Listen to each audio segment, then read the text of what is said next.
Hello class, अस्सलाम वालेकुम। आप सब कैसे हैं? उम्मीद करती हूँ आप सब खैरियत से होंगे। मैं हूँ आपकी उर्दू की टीचर मिस तहसीन। मैं आपको सबक पढ़ा रही थी।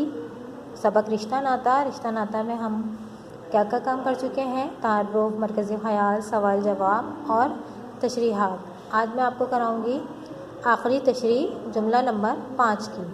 जुमला नंबर 5 हमारे पास क्या है? बुज़ुर्गों की अक़ल पुख्ता और तजर्बेकार होती है, इस वास्ते इनकी राय को भी मकदम समझना चाहिए।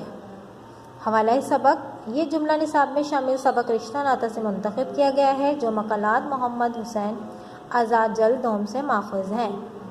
फिर आप हेडिंग डालेंगे हवाले मुसन्निफ़। हवाले मुसन्निफ़ में क्या लिखना है आपको? मरकज़ी ख़याल। इसके बाद आप इसकी तशरीह लिखना शुरू करेंगे। तशरीह क्या है हमारे पास?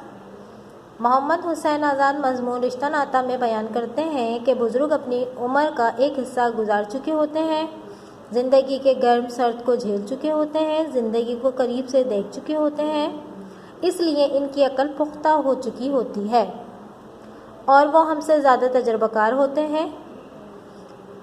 जो चीज़ हम तजर्बा करके सीखते हैं वो चीज़ या नतीजा बुज़ुर्ग पहले से बता देते हैं, इसीलिए हमें चाहिए कि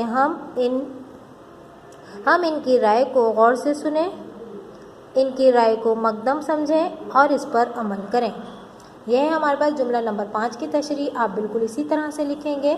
हमारे पास यहाँ पर जुमला नंबर 1, जुमला नंबर 2, जुमला नंबर 3, जुमला नंबर 4 और जुमला नंबर 5 की हम तशरीहात कर चुके हैं और आपका यहाँ तक काम कंप्लीट होना चाहिए।